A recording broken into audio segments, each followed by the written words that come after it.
Well, Simon, thanks very much for agreeing to talk today about your new book, Faith, The Faith of the Faithless, Experiments in Political Theology. We really, at Political Theology, we appreciate your time, That's right. your generosity, and That's pleasure. thanks. The book is absolutely terrific. I mean, Thanks. I was, it was just, it was actually a pleasure to read. Ah, Um, it's a which is not always the case no, with it's certainly in our field. So I mean, it's just that was a real nice surprise, and then I was taken by the range of um, figures you're working with and yeah. through, um, and for um, I mean, I think the book is interesting for philosophers and theologians at least. hmm Yeah. And that's the whole Pauline subject. But hmm um, I was taken by your move to the Marcion line, Oh, and yeah. you're wanting to differentiate yourself from that reading, and hmm that kind of critique of a whole line of philosophers who seem to go that way. So there's just hmm I just want to say there's so much in the book, and I'm also struck by I mean, there's this is a kind of utopian politics, I think, hmm but it also wants to have some realism about it. I Not see no, not I not see no contradiction between the two. yeah, not in the sense of cynicism, Yeah. but a kind of realism. So these are all things kind of running through my head, but I wonder if a good place to start might just be for you to say how you understand the book to relate to your larger work, Mm. and to what sense is this a turn in your work? Um, I'm thinking here of talk of politics of love, hmm and your use of this, um, oftentimes understood as a religious word, faith. hmm Um, yeah, that's. Well, thank you, and thank you for having me, as it were. And it's uh, I mean, I begin from an idea of constitutive blindness of the author with regard to the intentions of any work. You know, it's something I learned very early on from reading Paul de Man. And so I think the only relationship one can have with one's work is one of self-deception. So therefore, it's for you to tell me and not for me to tell you. So I don't know. And it doesn't feel, I mean, what is new at the level of maybe at the level of concepts is love, and there's a shift there which we could talk about. But all the figures I deal with in the book are people that have been around for me for a long time. Right. Particularly, I mean, the first 100 pages are on Rousseau. Right. When I read Rousseau in my first year at university, when I was 22, and and it made a big impact on me. And Paul is. It's been around for a long time for me. Augustine's been around maybe for longer. It's not in the book, but it's sort of on my mind. Mm-hmm. And Heidegger too. I mean, Heidegger is someone that there's a reading of Heidegger in chapter 3, which is very important to me, and that's been something I've been trying to work out for 30 years. So it all feels very old. On the one hand, so I've never been someone who's had an intolerance of religion, or someone who's insisted that religion is nonsense, or it's an error, or it's wrong, or whatever. For me, I guess I begin from this paradoxical thought that philosophy with religion is impossible, and without religion is impossible. In the sense in which, when philosophy is conflated with religion, that's a problem, and that can be maybe a conflation of knowledge and faith, if you like. But philosophy without religion risks becoming a kind of desiccated intellectualist husk. And it also says there's no way of really making sense of the history of thought without religion. And the thinkers that I've been most, at home with over the years, many of them are religious thinkers, particularly Christian thinkers, and some Jewish thinkers as well, like Levinas. And so the questions or the frame of mind, or not the frame of mind, maybe the sort of visceral dimension that religion can touch is something that I've been struggling with in my work for years. And so I guess this is the first attempt to sort of lay all of that out. And the book is a kind of it's kind of an amalgam. It's work that we've been over a few years, and so it's there's a lot of range and a lot of different threads we could pull on. I don't know where we should start, but I wonder. I don't understand it. I don't understand. Yeah, I do not understand. I never understand. Maybe in a couple of years I'll have a better understanding, but at the moment, I'm pleased there are very few typos in the book. I like the cover of the book, and there are bits that I've enjoyed looking at when I've had to do things like this, but I don't understand what it is that it's about.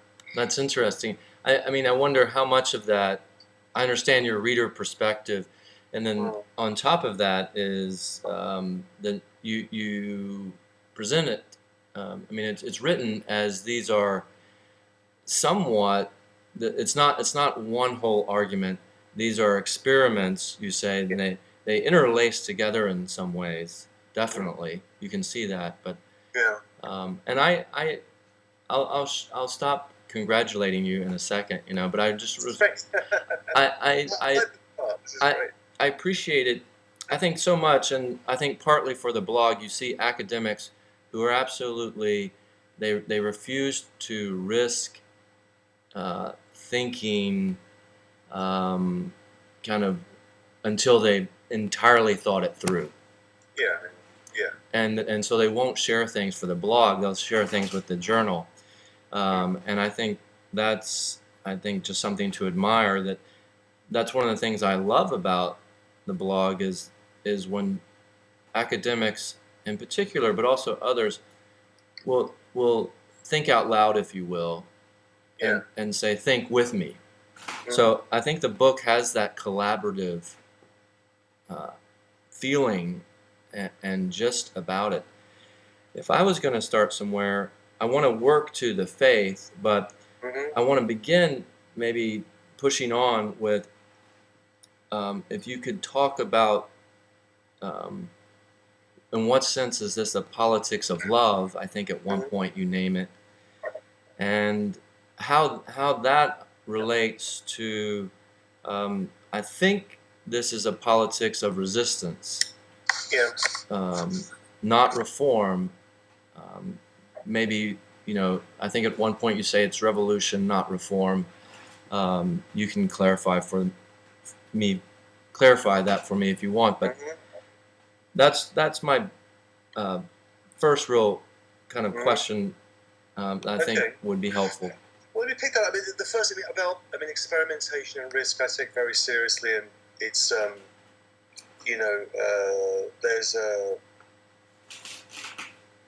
are at least two ways of doing philosophy. One is the avoidance of falsehood, and the other is the pursuit of truth. And the avoidance of falsehood tends to dominate in academia, and therefore, there's a story that I like about an academic, as well as in Australia about 12 years ago now, gosh, and there was a story about someone that just got a big professorship in Australia on the basis of a series of articles, and the articles, he got the job, and after getting the job had withdrawn the articles from the different prestigious journals they were placed in.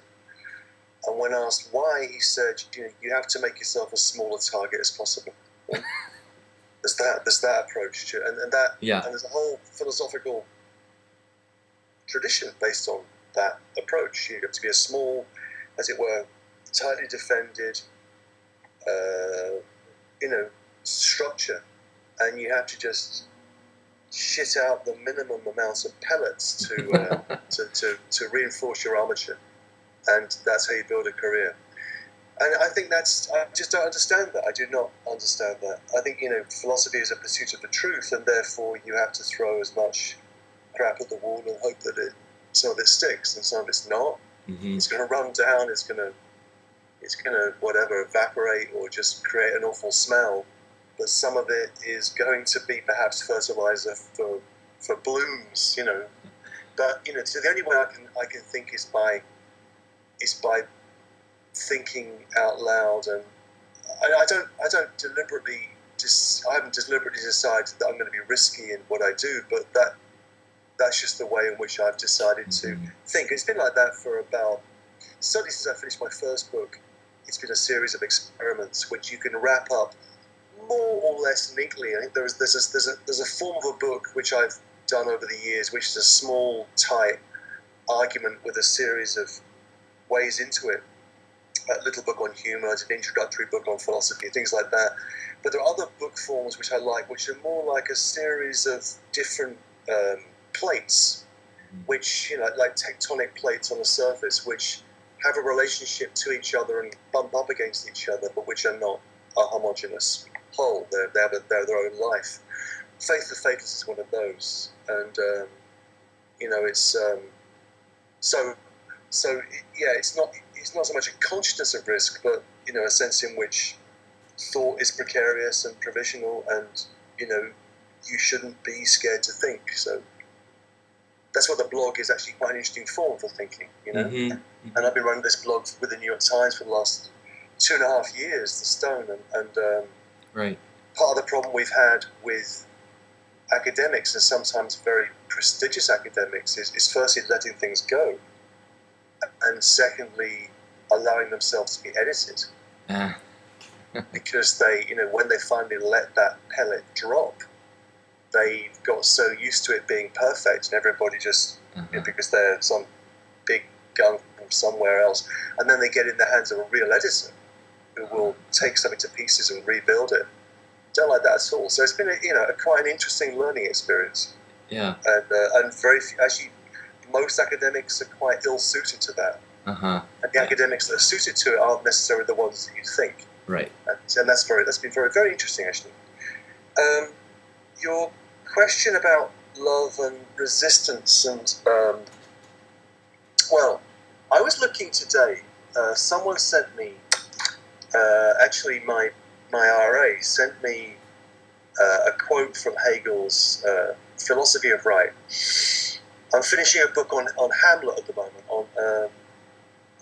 which is also about love, or about the inhibition of love in Hamlet in particular. But Hegel, in the Philosophy of Right, says something like love is a feeling, it's ethical life in its natural form, and in the state it is no longer present. Love is a sort of a form of ethical life, and in the state it's no longer present. So to that extent, you can say there's a kind of initial contradiction between love and politics. If politics is about the state form, it's about the business of government, then what is the place of love in relationship to the state? Well, it has no place, you could say. It exists simply as, government exists in order to make law and to execute law, and law is something, you don't have to love. Right? And love would therefore be something at the private level, or at the level of intimacy. So there's that distinction, right? You could say between love and politics. You can complicate that by talking about, well, there is love at the level of the state, and that's what we call patriotism, or that's what we call, or people that will in the US love the Constitution. Right? The Constitution is a sketch of the basis for a legal system. and people will adore it in the way in which they love the Bible or something like that. That's a sort of political love which is not unimportant for me. Patriotism is one of the things which is playing out in the reading of Rousseau, interestingly. But there is a question of scale here. That when I'm thinking about love, I'm thinking about love as something which is felt, which takes place at a personal level, at a subjective level, and which can become the basis for resistance or a movement. But the scale of that movement is something which we could talk about. And one of the things that I try and track in particular the chapter on Paul, but also in the chapter on mystical anarchism, are small-scale forms of resistance, right? Small-scale forms of insurgency, secession, and I take this all the way back to different forms of medieval heresy and all the rest. So on that model, love is a kind of resistance to politics as state politics.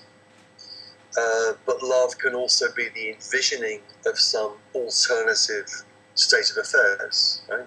And there are, not to make this too complicated, there are forms of, say, anti-political politics or anti-state politics where the social bond, conceived of as a bond based in love, can be the basis for the way things are organized.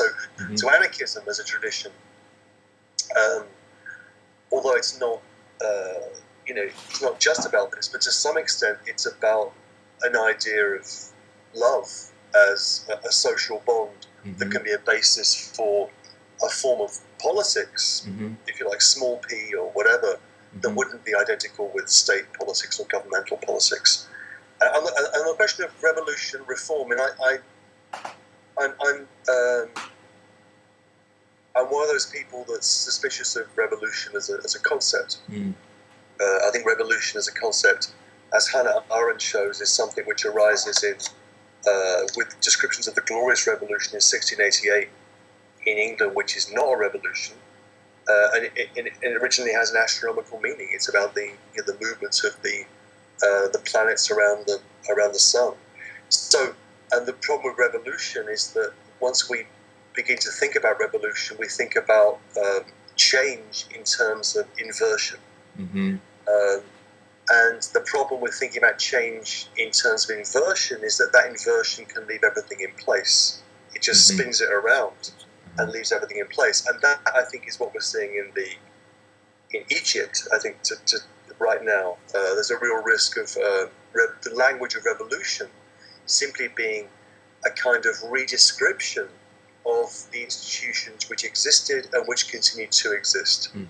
This is what Gramsci, one of my heroes, called passive revolution. Namely, a revolution where it appears that everything's changed, but actually very little has changed. So in those contexts, I prefer to talk about resistance, or let's just say, not even reform. Reform doesn't strike me as a particularly good word, but let's just say resistance or forms of political articulation. That might be a better way of thinking about it. Okay, so if it's an anarchical tradition, which begins with the local, and there is a kind of experience of love. I take it subjective, but intersubjective in some sense. In a community. In the sense in which, by subjective I don't mean individual. Subjective would be something that I experience, but I experience as part of a larger group. So subjective in the sense in which the formation, say, of a political group or organization or a community, that's also a subject. Okay. Right? So subjects are intersubjective for me. Yeah. So then, my sense is there's that's in some ways you might say that's really where the action's at, not at the larger state level, Mm-hmm. And um, this isn't a program of, well, my this I don't see this as a program to make the state better per Right. se. Yeah. Um, Yeah. Here it looks more like a small politics Yeah. of these different communities um, perhaps being able to link up, to associate, Yeah. um, Yeah. and um, but there's a resistance. So maybe it's just that. Maybe there's a resistance to the state that carves out room. On the other hand, maybe um, I don't see this as necessarily you. I think at one point you contrast um, a rural situation, the country, with the city. Mm-hmm. And if my memory's right, you're not wanting to say, "Oh, let's all retire to the country in our communes." You want to hold out hope for an activist, engaged, urban. Well, Um, yeah, urban and yeah, absolutely, yeah. and in that sense, it has a more. Um, it's that tells me there's a closer relation to conventional politics Yeah. than some others. Yeah, I mean, I'm not. I mean, a few things. I mean, firstly, a few things that might sound a bit contradictory. Firstly, that I think the state is a limitation on human existence, right? So I'm not a champion of the state, and if we could achieve easily, durable forms of non-state-based politics, then so much the better. So that's my uh, aspiration, if you like. But we live in a world of states, and that shows no sign of ending anytime soon. Although there's an awful lot we could say about that, and maybe we can come back to that because I don't think we have to accept the state, in particular the Western European nation state, as a destiny anywhere at all. But so first is that we exist in state structures. Now, there is a narrative on the left that we can associate with someone like Lenin, and who I am critical of in the book. Right. The objective of, say, revolutionary politics is the abolition of the existing state, the destruction of the existing state, and its replacement with a new state form. And this is basically the argument of State and Revolution of Lenin in 1917. And so therefore, in order to bring about a genuine withering away of the state, as Marx and Engels say, that we have to occupy the state form. This is Lenin's. Mm-hmm. And basically, the left divides up. There are other ways of doing it, but divides up around this question. Do we have to embrace the state, or could there be forms of non-state-based organization? And that's really the division between Marxism, Marxist-Leninism, and anarchism. And anarchism lost out. Right? The first people got killed by the Bolsheviks were the anarchists. And there's a story I tell about Trotsky sending a telegram to an anarchist he'd met in New York in 1917, where Trotsky said to him, we have so much in common. We're brothers in arms, whatever. And then when in the period of the Civil War, after the revolution, this anarchist was captured, Trotsky was contacted, and a telegram came back saying, shoot him immediately. So there's always that to keep in mind. So the contemporary resurgence of interest in forms of Leninism awakens all sorts of dark terrors in me.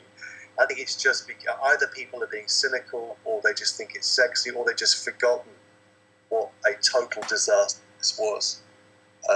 So there's that. Now, then the question about scale and size. The anarchist tradition, I think, has become much more present in whatever political thinking or just action and reflection in the last 10, 15 years in the anti-globalization movement, in relationship to groups like the Zapatistas and all the rest, and then through to Occupy.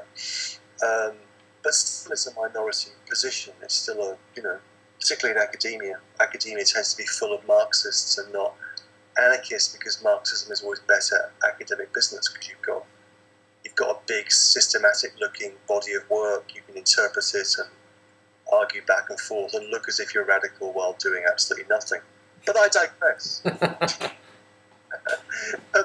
So, whereas anarchism is a tradition which is much more suspicious of theory, has always been much more focused on practice, and doesn't have an overarching theory of history, really, or an account of how the contradictions of capitalism are going to lead to revolution. It's much more, much messier in that sense. There are certain key concerns which are a belief that human beings, if they're allowed to cooperate freely without the mediation of law, state, and bureaucracy, will do so rather well, and they're not wicked.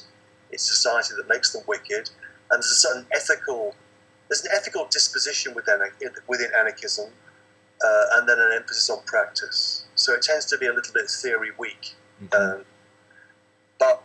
it also its major thinkers really aren't taken seriously. People like Kropotkin and Malatesta and others are not really read, or Bakunin is not read carefully enough. So one of the things I'd like to do would be to try and get those people read. That's important. But all that said, anarchism is a different political geography. It is more Slavic. The main thinkers are Russian for the most part, and then Latin.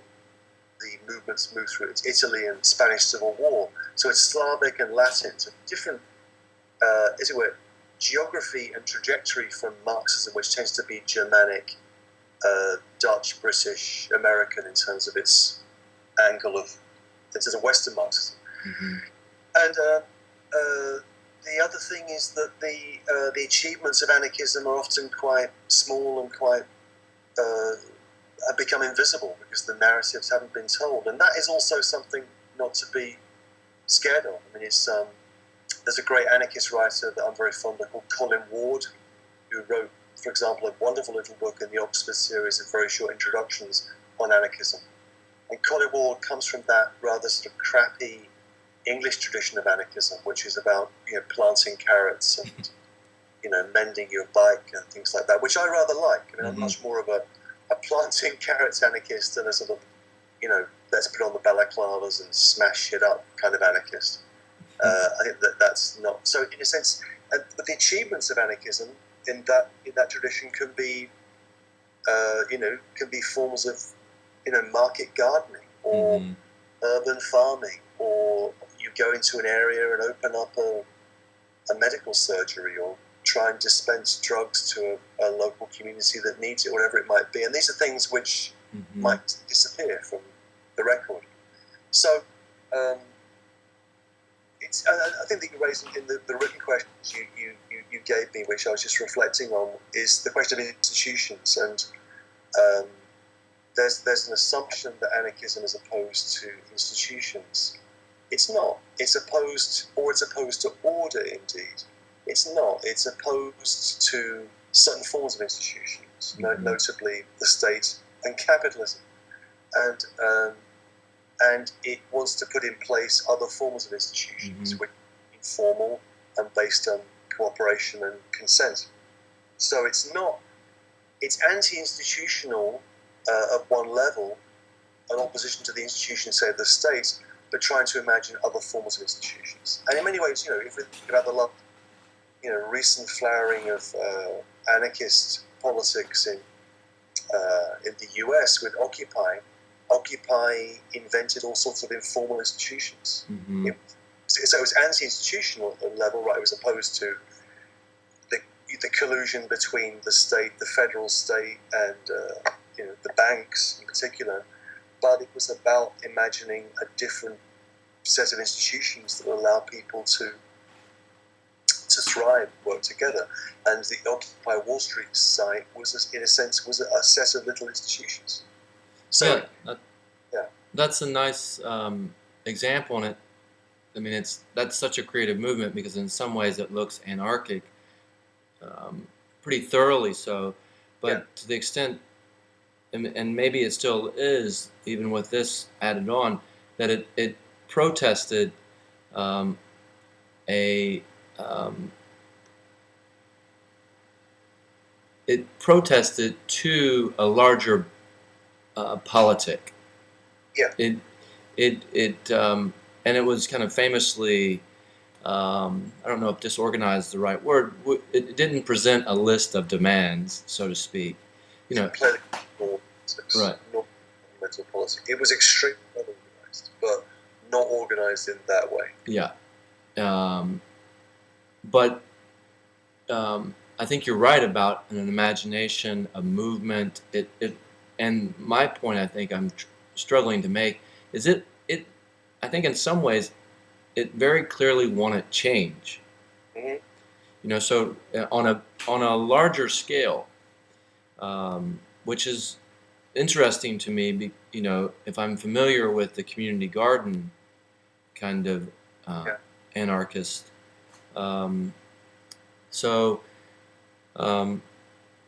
but to shift from that just a bit, and I say that by means of saying I take it you're friendly to potential multiple levels or spheres of kind of contact, influence. Yeah. So just before you go, just a word. My understanding of politics was hugely influenced by many years with Ernesto Laclau at the University of Essex, and Ernesto and I worked together at a little research centre for years and years, and what Ernesto was how politics works, and Ernesto learned that from Gramsci, and Gramsci for me is the person that should be read, and the key concepts of Gramsci are so important. And for Gramsci, it's all about the construction of a common front, it's about coalition, and politics is it's not about the purity of a group or a vanguard. It's about a situation on the ground, and how that situation on the ground can allow for the formation of a commonality, a broad-based movement. Now, going back to Occupy, Occupy was anarchist in its tactics, and I think socialist in its, or at least let's say socialist in its what political vision it had. It's the beauty of what it did was to not play the usual political game, to come up with leaders with sets of demands. Mm-hmm. Moment when the New York sales, I think the day after Christmas last year, there were sort of violent scenes of the opening, say Macy's or whatever, or Bloomington, being knocked over, and chaos. And there was this, I forget where it was. It was a blog site or something with a picture of these shoppers with the slogan over the top: "Who are your leaders and what are your demands?" Right? It's exactly what I said about the Occupy movement. They refused to insert themselves into the language of demand and to offer leaders. But what they did for a moment was to harness a very a visceral sort of, right? Was in particular the bank bailout associated with that. So it was the first coherent response to the economic leftist response to the economic crisis, and also what was brilliant was the way in which certain slogans were the 99%, and that slogan became something around which a group could organize. So you had the kids in Zuccotti Park doing their stuff, and then you had people coming down there, then you had other people that were sympathetic to it. And at that point, last November, December, you had the basis for a real mass movement, right? And then it got cold, or then something else happened, or there were different things you could then fill in that gap at that point. But I think what should have been done and wasn't sufficiently done was to make links between the Occupy group, the sympathists, the people that were sympathetic to Occupy, and then with the unions, with the elements of a wider mass movement that would have created something much more powerful. And then we would have had the question about of the relationship between that mass movement and the presidential campaign of this year. And Obama made certain rhetorical gestures towards fairness, and it wasn't really equality, it was fairness. But that was some months ago, and I imagine that's going to drift out of his discourse because he's such a pragmatist. But I don't think it was lost, but I think an opportunity was lost at the end of last year. Well, I appreciate you talking about that, because I think it's interesting your range there, because I think some anarchists really, whether it's philosophical, political, or Christian anarchists, there are some anarchists who really, hey, I'm content. I'm very happy to work at the local level, but in terms of a nation state, there I don't want anything to do with it. It's inherently violent. Yeah. And it's a question of what you do. Yeah, I mean, there is. Yeah, I understand that, and I would urge.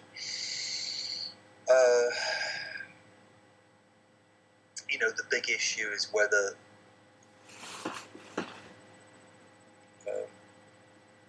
what was that? The key issue is what to do with governmental politics and Yeah. and if so if in the Faithless, if Occupy was about association, the experience of association, which is Rousseau's key word in his understanding of politics. Politics is about association. The system of politics that we have is about representation. It's about voting and the election of representatives, the Senate and elsewhere. What is the relationship between those two terms, association and representation?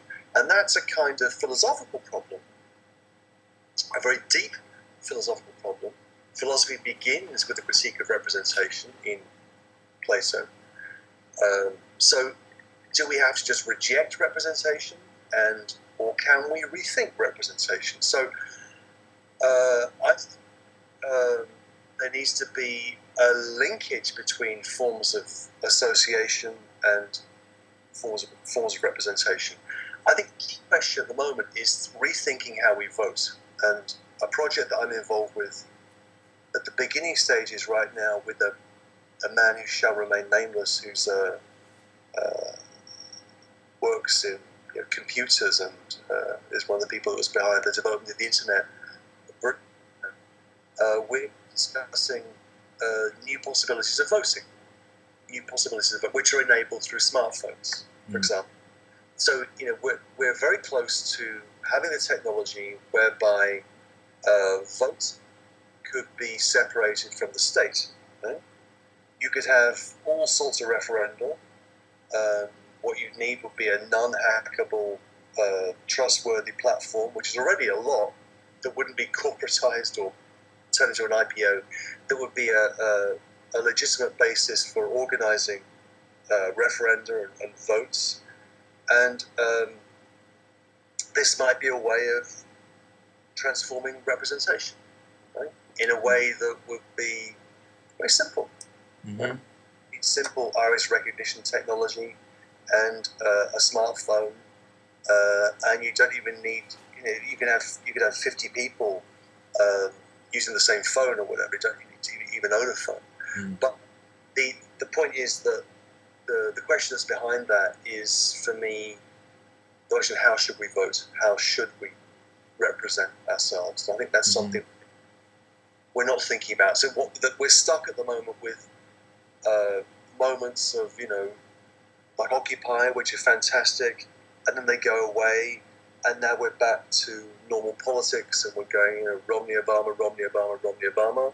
Or we look at Eden and we think back to those extraordinary moments last year, and now it's down to questions of representation and government, and nothing seems to have changed at a certain level. All the Muslim Brotherhood have got power. Blah, blah, blah. So I think we need to really rethink questions of voting.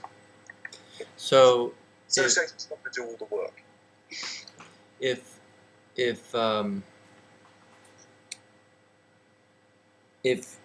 there's a resistance that at some point starts to look a little bit like reform, or it could have reformist consequences. On the other side is the one of the state. The problem with the state, as I hear it in your work and others, is its inherent coercive, violent nature. Mm-hmm. And then the question comes back about the anarchist violence. And I wonder if we're talking a politics of love, what does the politics of love do with violence? This is a good question. I mean,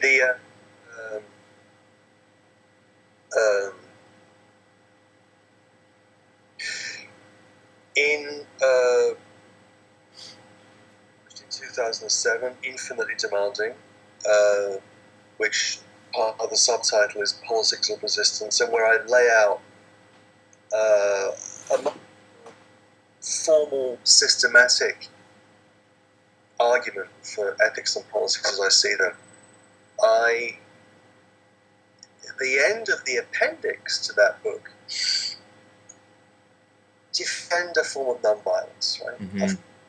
Gandhian nonviolence. And there we are. And I had a neat argument for wrapping it all up. And I was pushed by students initially at the new school, and they said, well, this is, you can't just advocate this blanket nonviolence because it makes no sense of contexts in which nonviolent movements become violent, or where nonviolence is just not a starter, or whatever. And so I did Fanon, Wretched of the Earth, closely, and Sartre on Fanon closely, and other things around this question of violence. And the last part of the Faithless is really an attempt to wrestle with that whole, which is how, the question is what is an ethics and politics of nonviolence, and how can an ethics and politics of nonviolence, can ethics and politics of nonviolence in certain cases become violence, right? Mm-hmm. How can we think about that? And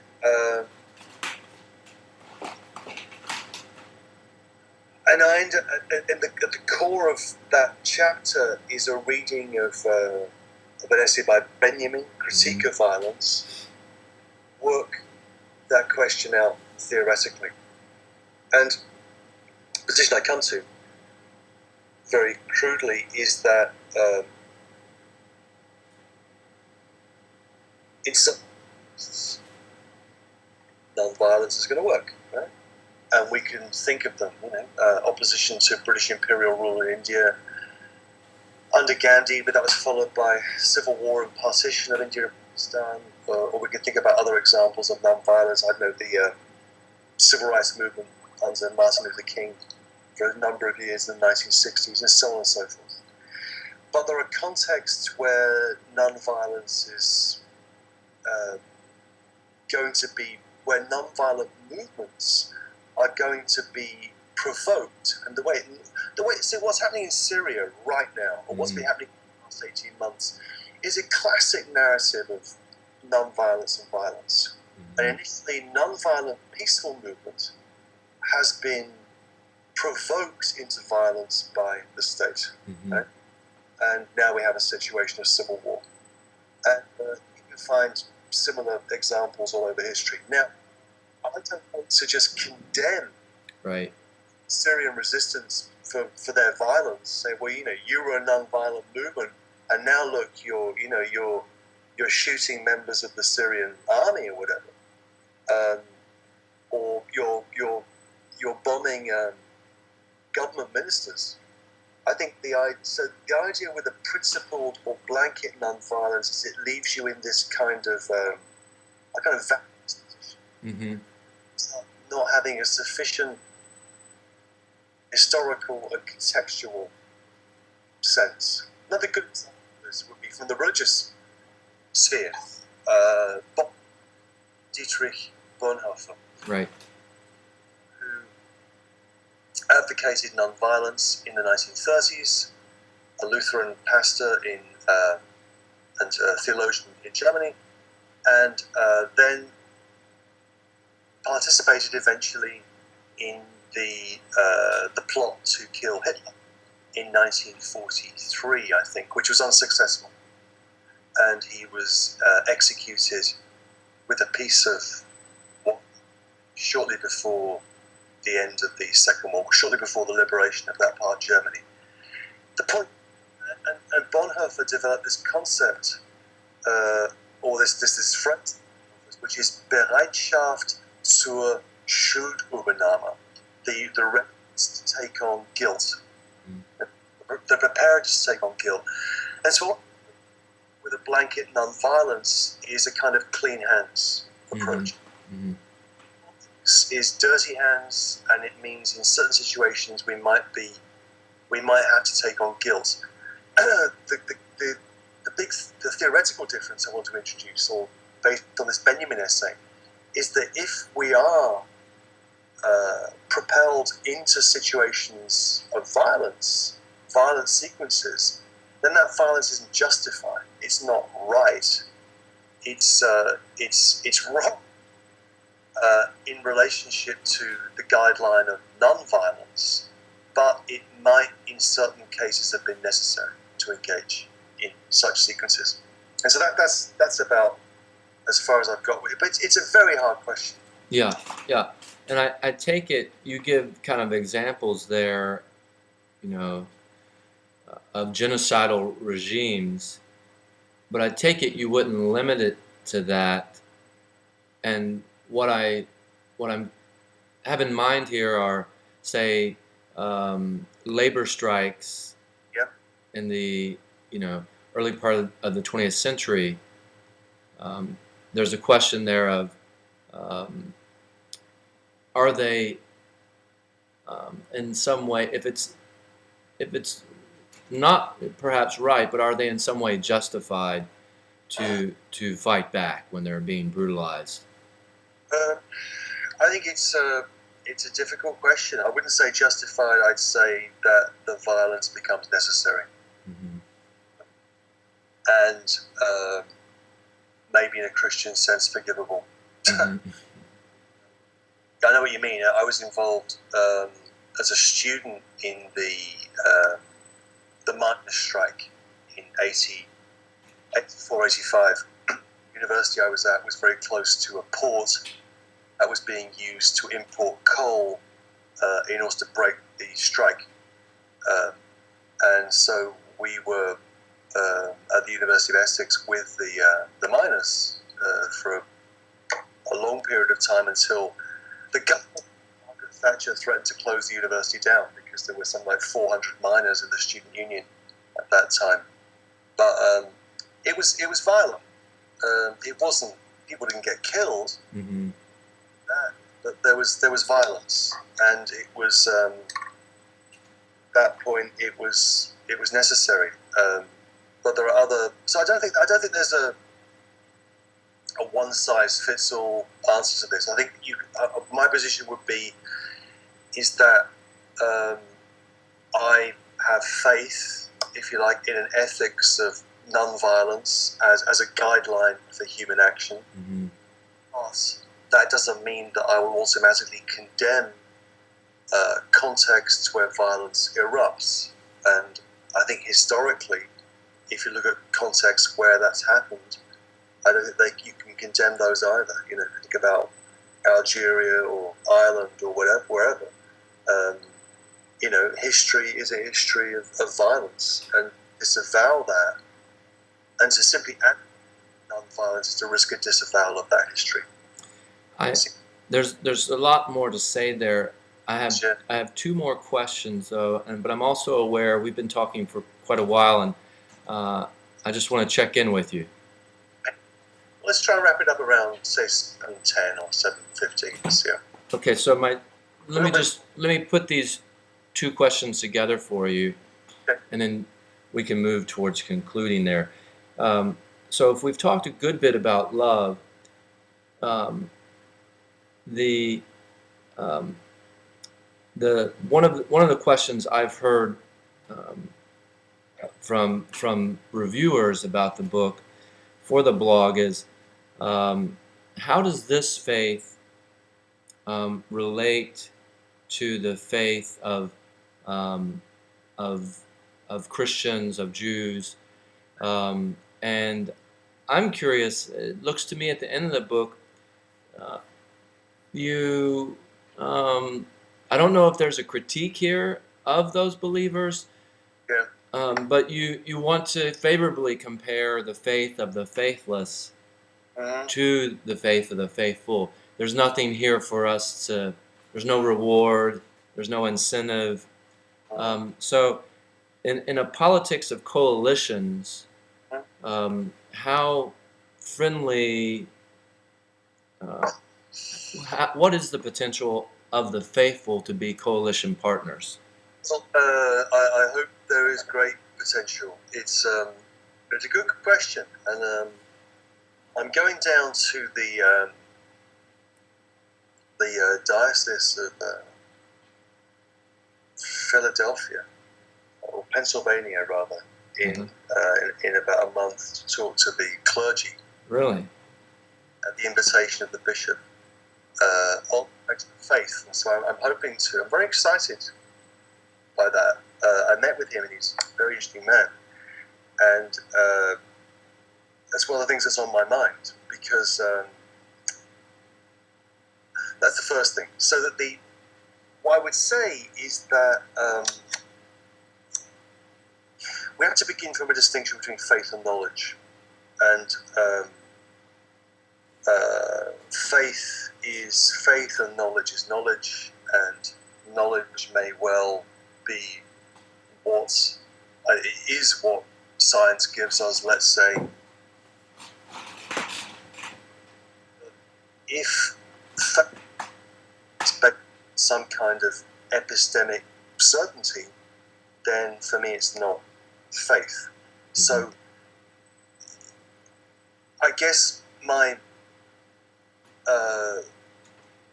one of my questions back would be, you know, if faith is a kind of certainty, then it's not faith. Now, most people who I put that thought to say, well, no, that's wrong. It's not like faith is not opposed to doubt. It's informed by doubt. It's shaped by doubt. And I'm very happy with that. And that would be very close to the kind of Kierkegaardian position I end up with at the end of the book, which is, you know, he thinks defending the experience of faith against the church and against the state, and the two things, the national church. And he tells the story of the centurion, right? The non-Jew in that context, um, who exhibits more faith than any of the so-called faithful. So there's a sense in which I guess my claim would be that the faith of the faithless may be very similar to the faith of the faithful. Okay. There wouldn't be such a dramatic difference. And I guess the traditions of faith that have interested me, so there's nothing to say. That faith is not. I think we have a very metaphysical or theistic idea of faith. That faith is faith in the existence of something, like God. And I think that's not what faith is. Faith for me is an activity of a self or a subject. It's it's declared. It's something which is willed, and the difficulty of that, it's something that's willed in relationship often to something which exceeds my will, namely God's grace. So that those traditions of faith that have most interested me over the years are those which place a greater emphasis on doing than on believing, as it were. On dogma. And that's, so therefore, if I think back to, two examples would be, I've always been very attracted to Jansenists because of their austerity, Pascal, and their opposition to, forms of Jesuitical theologizing. And to, I've had this, lifelong commitment to Emmanuel Levinas's work. And Levinas is a Jew, but for him, what it means to be a Jew is to maintain a certain ethical disposition. It's about activity in relationship to the other person. Whether you believe that God is one or three or many is, to that extent, is irrelevant to me. Right? So what I think we can agree on is that the experience of faith could be very similar. Just to pivot on that towards the final question, if a 20th century theologian, H. Richard Niebuhr, understood faith as consisting of roughly a kind of confidence in an object, the one beyond the many, and then also a loyalty to that one beyond the many. And I hear that second aspect really being your emphasis. It's this subjective loyalty to an infinite demand, Yes. to a fictive of what politics could be. It's and Precisely, yeah. I'm wondering, But not one above the one in the many for me. That would be, if you like, my residual Levinasianism. It's not right? the infinite demand, which is, let's say, the demand of love or the demand of non-violence or whatever it might be, is something which only shows up in relationship to the one who's among the many. Right? It's an entirely humorous, an entirely Critchley approach. Yeah, that's nice. I think what someone like H. Richard's going to do is the loyalty to the one beyond the many gives one a loyalty to the many, to the universe of being. Right. And the one, in some ways, acts as a check so that not one of the many becomes a god over the others. So it's an interesting position, but I think where I was, and I'm happy to hear you on that, but where I was going to go is, I think the Christian tradition isn't, I don't think any religious tradition is accepted from these questions, the question of doubt. Mm-hmm. um, Yeah. and despair. And that's where I was going to go. But I think sometimes people think of religious people as, well, they've got an assurance, and some religious people surely act or talk as if they're free of angst, despair. But I think the best of the religious tradition shares that. But it, if a religious person can ultimately say, look, if it weren't for the one, I would lose hope. Mm-hmm. How do you see a politics of the faithless not tipping over into despair and cynicism, especially given Well, the New York Times, let's say? yeah, give me your times. Let me read you something. There was this. I'm reading Joyce's Ulysses at the moment, and it's part of this Hamlet book, and it's Yeah. sort of obsessing me at the moment. And there's this moment early on in Ulysses where